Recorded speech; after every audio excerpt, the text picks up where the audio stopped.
I know that Levi got hurt and moved over there. Dominic, has anybody else moved over there? And of the guys who have, how they look? No, just those two guys. And Dom's doing a good job getting caught up. The advantage he had was he'd been in the system, so he understands signals and understands where the ball's supposed to go in the passing game and where he needs to be distribution-wise, and he's done a nice job. Now, what's it like having Blake and Hudson in your room? You know, guys have done this a few times before, and what's their leadership been like for the group? Yes, sir. It's tremendous, and you always want to have a player-led team, a player-led group, and those guys have played a lot of football here. They have a very good understanding of the offense and what we're trying to accomplish that way, and it's a huge advantage to us, and it's a huge advantage to the young guys. And those are the guys we keep telling these young players to watch. Those guys, watch the upperclassmen. They set the standard, and it's their job to also protect and keep the standard. And you obviously play here, but you're used to coaching NFL guys. You know, guys are getting paid a lot of money and they're older, and you know, first round draft picks and all that. What's the transition like from coaching guys who have NFL aspirations to coaching guys who, you know, were NFL players? You know, it's 17 years. It's my first time in college football. You know, I've had the opportunity to coach the National Football League for those 17 years. And the transition, coaching is coaching. And if you can help guys get better, they're going to listen to you. They are definitely everyone's goal. I should say most of their goals is to play at the next level. And it definitely helps that you can tell guys, hey, this is what it looks like at the next level. And, you know, so I think the buy-in is extremely high. And we have great kids, and that which makes it easier. The character of this team and the tight end room is very high. Coach Pittman's done a really good job with the guys he's brought in here with the rest of the staff. And, you know, I'm excited to work with these guys for that reason. You got trades and draft picks in the NFL, though, in this area of coaching. You got to recruit stuff. How has that transition been? And I know you can't comment on specific recruits. You got some good news today. What's your philosophy on that? How do you think being in Arkansas can help you? Yeah, I think NFL experience helps a lot. So I think that's where all these guys want to play. I think anytime you can sell something you passionately believe in, it makes it tremendously easier. And there's two things that we have to sell here that I believe a lot in. That's University of Arkansas and that's Sam Pittman. And when you can sell those two things and it's coming from the heart, and kids feel that, like, you can't BS an 18-year-old kid. They know, or 16 or 17-year-old kid, they know who's real and who's not. And it's easy for me to do that, and I enjoy it because I'm selling something I really, really believe in. Yeah, I'm sure you kept up with Razorback football the 3 and 4 years before this, when it was a rough go of it. Year two for Sam, you know what the inside of programs look like. What do you see about like the direction this one is going in his second year? Yeah, I couldn't be more proud of what Coach Pittman accomplished in his first year. You know, it's like all former Razorback players in this state, and everyone's a Razorback fan. Like, we all live and die with this football team. And I've been doing it for I was gone 17 years, but I promise you I paid attention to every game, every score, and watched every time I could. And when I was trying to make my decision whether or not I want to come back here and work here and come back to your alma mater, which is always a dream for everyone. I think everyone wants to coach, have the opportunity to coach at home. And when I turned on the tape and I watched how hard these guys played, I knew what type person Coach Pittman was, and I just saw how hard these kids played and the effort they gave, and that Razorback spirit was back. We've been missing for a little while, and he's been able to recapture that. And we've recaptured that, and we got to continue to build on that. And we had success. We had more success than we had in the past, but you know, this standard of this program is very high, and it should be. And I look at this program like when I played, and it was we were going the West every 3 or 4 years, and we were playing in January 1 bowls, and we had a lot of NFL caliber players that got drafted high and first round picks. And, you know, I think that Coach Pittman's going to get us back to that level, and it doesn't happen overnight. And he's built a really good foundation, and we're going to continue to build it every day. Coach Quinn Jackson's a guy that's been around a while.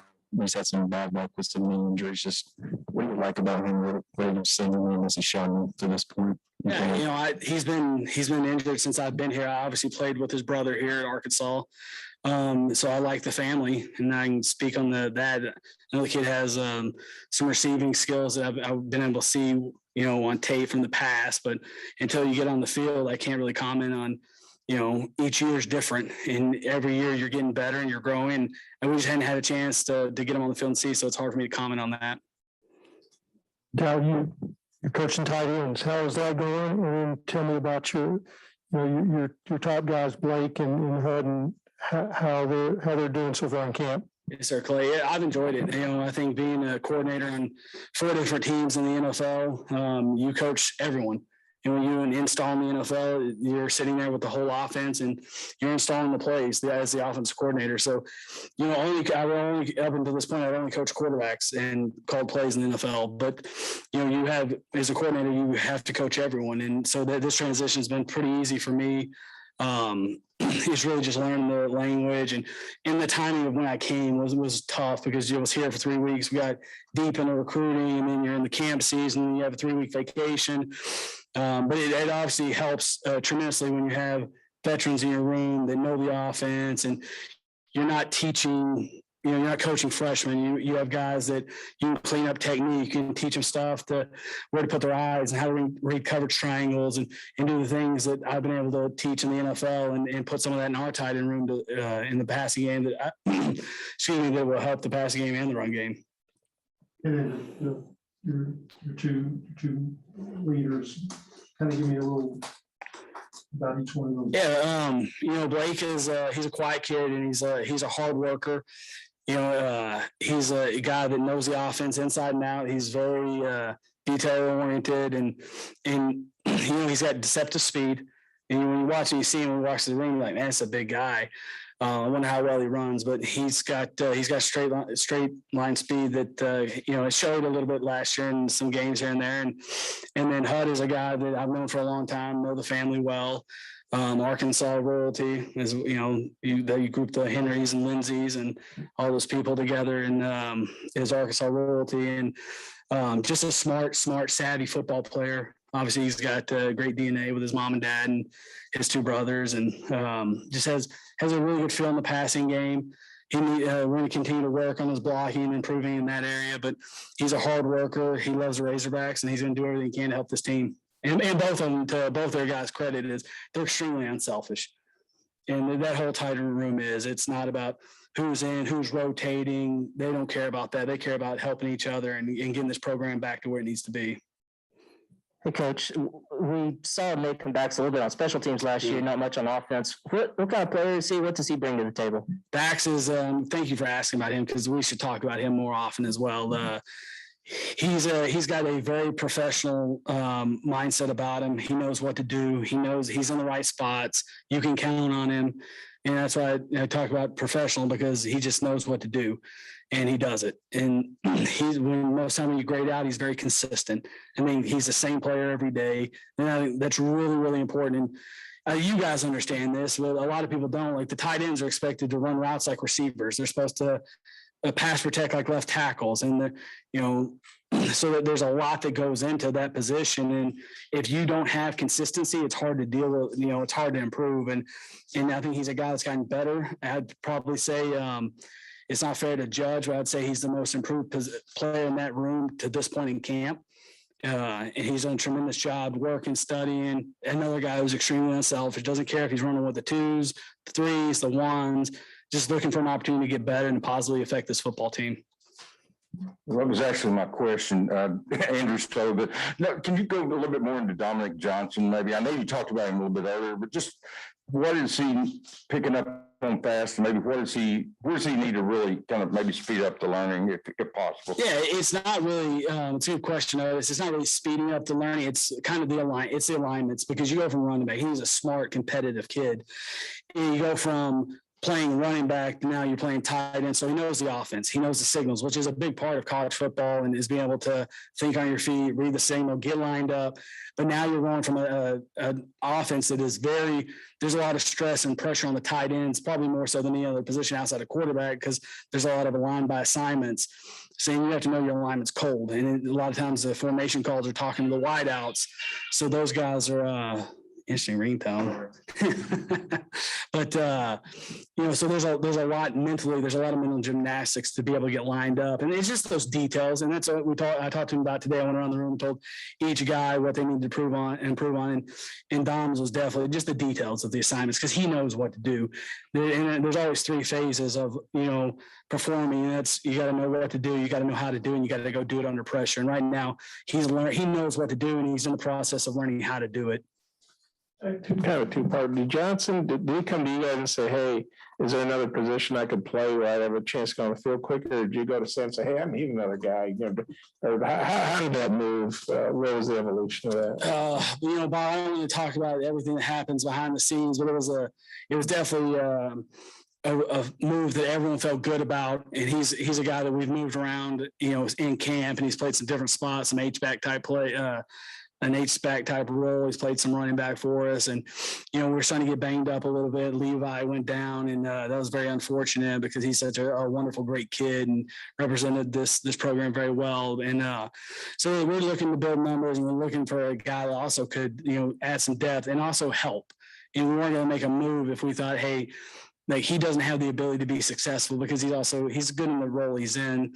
And it was a chance to make the football team better. And from Coach Pittman to Dom to myself, all felt good about him making this transition. And then the scrimmage tomorrow, I guess, will be your first college scrimmage since your playing days. What are you looking for out of your guys? Just, what are you looking for out of the scrimmage in general? Yes, sir. I'm excited about it. And it's, it's a great opportunity, and it's exciting just for me to be back and be able to do all this stuff. And I'm extremely fortunate and blessed that I have this opportunity, but I'm excited for our guys. Because, like I told you guys, this is about knowing what to do, know how to do it. You got to go do it under pressure. And tomorrow will be the first time they have to go do it under pressure when there's no scripts, and you got to go run plays. And the offensive coordinator and defensive coordinator are calling plays, and there's no studying before you go out and get your 4 plays. Like, you got to go know it. And now the urgency increases and the intensity increases. So it's going to be a great evaluation tool for us as a staff. And I'm really excited to see how our guys perform. I hope they, go out and do their jobs and execute and enjoy doing it. What's Colin Sutherland's, prospects like in the near future? What do you think? Well, I don't want to make predictions, but he's a guy that's working in. He's coming off injury, and he's done a nice job at this point in camp. And, he's going to have some opportunities as well, and he needs to maximize them if he wants to have a bigger role on the team. And he's working as hard as he can and doing the things in the classroom that he needs to do to do that. But it's too early in camp to define his role, but he's going to have an opportunity to make the most of it. I think this was in Hoover where Sam said, we'd like to run 12 personnel, a good bit. Who would your 3 be? I mean, who's in competition? Well, everyone's in competition. We have 3 guys right now that have played and have experience, and there's some other guys that are looking to earn opportunities. And, so I'm not going to get into the depth chart right now. That's for Coach Pittman to decide those things, but there's no open jobs. These guys are working hard there's some guys with more experience than others, and there's obviously an edge that way. There always is. But, to just define roles at this point, it's way too early. And, probably be able to answer those things a little bit, better after our first scrimmage and when we see these guys in live action and unscripted situations. I remember back when you were in college, but you've been. Doesn't seem like that long ago, does it? It doesn't. Bob hadn't aged today. Clay has. You look the same. Yeah. But you're 17 years in the NFL. You spent last year at Happy Valley. When's the last time you've been to a game in Razorback Stadium? And when's the last time you've been to Fayetteville? Do you still have people in this area? Or? Yes, sir. Okay, so last Razorback game was definitely be an A&M, Arkansas, 2014. Came back for that. I was at the 2008 one of those Auburn games when Bobby was still the coach. I think the last time I had a chance to come back to Razorback Stadium was when I was with the Cowboys. I think it was 2005, and we were off, so I was able to drive up. And I think that was 2005. I think we played South Carolina. I think it was a home game. And it still have plenty of people in Fayetteville. And the transition for me has been unbelievable. I've probably gained 15 pounds from going to lunch and dinner. And I think I had a 3-week span where I was going to lunch with someone, with dinner with someone. And, so the camp's been nice that way, and need to stop eating out so much. But just the special memories I have here, it's because of the people.